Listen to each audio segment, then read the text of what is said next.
Anda kembali di Berita Utama segmen Kompas Bisnis. Saudara, dalam 4 tahun terakhir, lebih dari 3.000 pinjaman online alias pinjol ilegal sudah ditutup. Kerap memakan korban, masyarakat diminta waspada dengan siasat pinjol ilegal.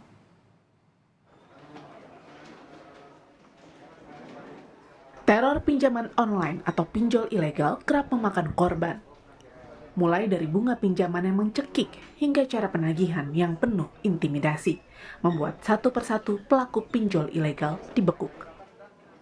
Sejak 2018, Satgas Waspada Investasi sudah menutup sebanyak 3.631 pinjol ilegal.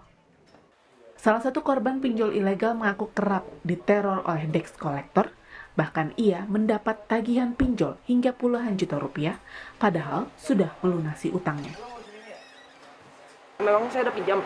Nah, kemudian saya sudah selesaikan itu, tapi ada lagi yang mengatakan bahwa saya masih ada pinjaman di beberapa aplikasi, di mana saya tidak ada pinjaman itu. Nah, kemudian data saya sudah jelaskan kan, mereka menagih melalui WA. Terus ada telepon juga. Nah, yang di WA saya sudah jelaskan, saya bilang saya tidak ada pinjaman. Terus mereka bilang, alasan apa segala macam lah. Terus saya diancam data saya mau disebar.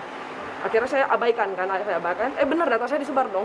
Nah, karena data saya disebar, ya udah akhirnya saya ke sini karena datanya nyebarnya udah kemana-mana. Sedangkan pinjaman itu saya tidak ada pinjaman. Untuk mematikan pinjol ilegal, pemerintah pun mengimbau korban tidak perlu lagi membayar utang pinjol ilegal. Hentikan penyelenggaraan pinjol ilegal ini. Satu. Yang kedua, kepada mereka yang sudah terlanjur menjadi korban, jangan membayar.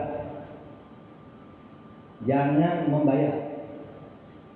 Kalau karena tidak membayar, lalu ada yang tidak terima, diteror, lapor ke kantor polisi terdekat. Polisi akan memberikan perlindungan. Masyarakat pun harus waspada dengan tipu muslihat pinjol ilegal. Tim Liputan, Kompas TV. Ya, kita akan membahas lebih dalam soal waspada jeratan pinjol ilegal bersama dua narasumber yang sudah bergabung bersama Kompas TV. Nanti akan bergabung bersama kita Brigjen Pol Wisnu Hermawan, Direktur Tindak Pidana Ekonomi Khusus Polri yang masih dalam proses bergabung. Dan saya ucapkan selamat malam kepada Bapak Sarjito, Deputi Komisioner Edukasi dan Perlindungan Konsumen Otoritas Jasa Keuangan. Selamat malam Pak Sarjito. Selamat malam Kompas TV dan para pemirsa Kompas TV semuanya. Assalamualaikum. Waalaikumsalam warahmatullahi wabarakatuh. Pak Sarjito, ini kalau kita lihat kan Satgas Waspada Investasi ini mencatat kerugian yang disebabkan investasi ilegal di tahun 2020 ini meningkat dibandingkan tahun sebelumnya. Nah, pertanyaannya kemudian, mengapa investasi ilegal termasuk pinjaman online ini semakin marak? Baik, terima kasih. Jadi sebenarnya dengan era digital yang semuanya serba dalam genggaman, itu membuat masyarakat serba mudah. Kita beli makan juga mudah, beli tiket mudah, dan semuanya termasuk investasi dalam tanda petik, dan juga utang-utang lewat aplikasi. Dengan demikian, ditambah lagi dengan masalah pandemi COVID-19 yang menyebabkan banyak dari saudara-saudara kita yang mengalami kesulitan ekonomi karena usahanya bermasalah, bahkan banyak yang bangkrut, banyak yang di PHK. Dengan demikian, karena kemudahannya ditambah juga dengan kebutuhan, maka masyarakat menjadi mudah untuk akses ke pinjaman yang mereka tidak tahu kalau itu akhirnya menimbulkan masalah yang serius. Padahal kalau kita lihat ada pinjol legal juga ya Pak, yang maksudnya terdaftar di OJK, tapi ternyata kok kayaknya pamornya belum seterkenal pinjol ilegal. Apa yang kita lihat di situ gapnya? Sebenarnya masyarakat harusnya justru pertama ngecek dulu apakah peer-to-peer lending atau yang dikenal dengan pinjol ini adalah terdaftar atau berizin dari OJK atau tidak. Itu yang paling utama. Kalau mereka tidak terdaftar, tidak berizin dari OJK, maka dipastikan itu adalah pinjaman online yang ilegal. Kalau ilegal, maka segala konsekuensinya sangat sulit buat OJK membantu, juga semua anggota Satgas termasuk saudara kita dari Kepolisian Republik Indonesia, karena masalahnya menjadi sangat complicated. Kalau itu yang terdaftar atau yang berizin dari OJK, maka OJK dapat menindak apabila mereka melakukan tindakan-tindakan yang tidak patut, yang tidak sesuai dengan ketentuan perundang-undangan yang berlaku. Hmm. Oke, baik. Sekarang telah bergabung bersama kita Pak Sarjito, Brigjen Pol Wisnu Hermawan. Selamat malam Pak Wisnu. Selamat malam, Mbak. Selamat malam. Tadi kami sudah diskusi dengan Pak Sarjito, tapi sekarang saya langsung aja nanya. Malam Pak Wisnu. Sekarang saya langsung nanya ke Mbak. Pak Wisnu ya. Pak Wisnu, ini dari banyaknya laporan dan kasus yang telah terungkap, sebetulnya apa penyebab banyaknya pinjol ilegal? Baik, selamat malam pemirsa sekalian. Mohon maaf terlambat, tadi ada kegiatan yang tadi saya tinggalkan. Jadi begini, pinjol ilegal ini mulai marak pada saat pandemi 19 ini, COVID-19. Kenapa? Karena pinjol itu sebetulnya adalah pinjaman yang cepat, efektif, murah, dan sangat diterima masyarakat. Masyarakat karena keadaan sangat terjepit, meminjam yang 2-3 juta dapat dengan cepat dipenuhi dengan pinjol itu. Tetapi dia meminjam dengan bank konvensional tentunya akan sulit. Karena ada beberapa syarat yang sangat sulit diterima oleh masyarakat. Namun dengan adanya pinjol ini, masyarakat dengan mudah dan cepat dapat meminjam. Namun karena ini pinjol ilegal kebanyakan yang kita dapat laporan, itu melaksanakan kegiatan penagihan di luar aturan OJK. Kenapa demikian? Karena yang seharusnya kalau masyarakat meminjam pinjaman online, dia cuma bisa memberikan tempat di mana KTP dan KK saja. Namun dengan adanya pinjol ilegal tersebut, mereka bisa mendownload, bisa mengambil semua data handphone yang ada di peminjam. Sehingga apabila masyarakat terlambat membayar pinjaman tersebut, pinjol ilegal tersebut dengan DC-nya, desk collection-nya dapat memberikan tekanan, memberikan ancaman, bahkan gambar-gambar porno terhadap para peminjam yang tidak tepat memberikan atau membayar pinjaman tersebut. Nah, ini mulai marak pada saat COVID-19 ini, Mbak. Oke. Nah, tapi pertanyaan berikutnya kan kita juga tahu ya, begitu intensif penindakan terhadap pinjol ilegal belakangan ya, Pak. Mungkin bisa digambarkan kepada kami data terakhir berapa pinjol ilegal yang sudah ditindak? Jadi data yang kami himpun seluruh Indonesia, sudah 375 pinjol ilegal yang kita tindak seluruh Indonesia.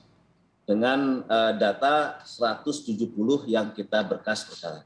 Namun demikian, kita tidak cuma berhenti dalam pinjol saja.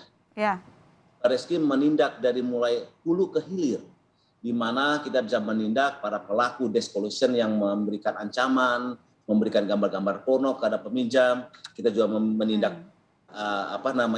perusahaan yang memberikan pinjaman, yaitu perusahaan yang biasa meminjam. Kemudian kita juga bisa menindak siapa pendananya, bahkan orang asing yang memberikan dana untuk para pinjol ilegal tersebut. Jadi hasil menindak dari awal hingga hulu, sehingga para pelaku pinjol ini bisa kita tindak dari awal sampai akhir, dan tentunya ini bukan efek jera bagi para pelaku pinjol ilegal. Ya, artinya kita akan cari sampai ke akarnya ya Pak. Kalau kita lihat juga kan ini untuk servernya saja tidak semua Indonesia, ada yang luar negeri, ada yang nggak ketahuan di mana servernya gitu ya Pak Wisnu. Kita kita ungkap semua, Mbak. Bahkan kita berhasil mengungkap para pelaku pencucian uangnya. Kita berhasil mengamankan sejumlah ratusan miliar dan kita sita dalam tindak pidana ini. Ya baik, terima kasih Pak Wisnu. Saya ke Pak Sarjito lagi. Pak Sarjito, ini lantas apa yang harus diketahui masyarakat kalau mereka mendapatkan penawaran pinjaman online? Ya itu banyak ya, ada dari aplikasi, ada dari SMS gitu. Apa yang harus diketahui masyarakat bahwa yang menawarkan merupakan pinjol legal ataupun yang mungkin ilegal? Waspada. Baik, pertama pastikan dulu bahwa ini peer-to-peer lending atau pinjol itu harus terdaftar atau berizin dari OJK. Itu paling penting pertama. Karena begitu mereka tidak berizin dari OJK, maka sangat sulit buat OJK untuk melakukan penindakan. Yang sedang kita bicarakan, yang tadi disampaikan oleh Pak Wisnu juga, ini adalah pinjaman online yang ilegal, yang bersama-sama dengan Satgas Waspada Investasi yang kebetulan OJK-nya jadi ketuanya saat ini, tapi membernya itu cukup banyak. Dan saya harus berterima kasih, dan kami di OJK berterima kasih kepada Kominfo yang selalu membantu untuk menutup di early, begitu mereka ketahuan adalah ilegal, maka Satgas itu segera menginformasikan ke Kominfo. Dan sekarang saya juga bersyukur sekali bahwa Kepolisian Republik Indonesia begitu represif. Yang beberapa saat lalu saya bicara dengan korban pinjol yang ilegal, mereka memang sudah nggak ditagih lagi.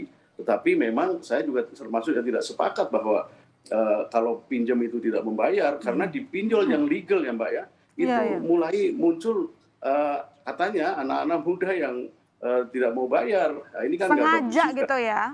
Ya, jadi sebenarnya saya selalu katakan bahwa ini bukan soal literasi saja, bukan soal masyarakat tidak paham, tetapi harus dalam bahasa harus rumongso kalau dalam bahasa Jawa, harus tahu diri bahwa apabila saya mau meminjam sesuatu kepada siapapun, saya harus tahu konsekuensinya, perjanjiannya seperti apa. Jangan sampai penghasilan saya 1 juta, saya pinjam 10 juta, yang saya tahu atau sepatutnya tahu saya tidak akan bisa bayar.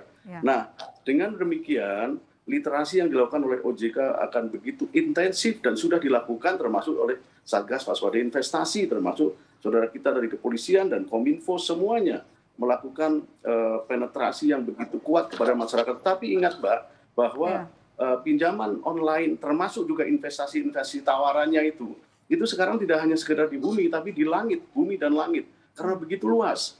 Dengan demikian kita harus tahu diri bahwa kita harus menyadari bahwa tidak begitu mudah kita selalu tunduk pada peminjaman yang sebenarnya konsekuensinya harus kita baca dengan baik. Iya, perlu digarisbawahi saudara, meski pemerintah bilang nggak usah bayar kalau ditagih sama pinjol ilegal, tetapi tetap tahulah diri bahwa yang namanya ngutang memang harus bayar, satu, yang kedua tahu batasan diri juga gitu ya, kerja sama gitu. Kita lanjutkan dialog kita selengkapnya, Pak Sarjito dan Pak Wisnu, jangan kemana-mana saudara, Berita Utama masih akan segera kembali.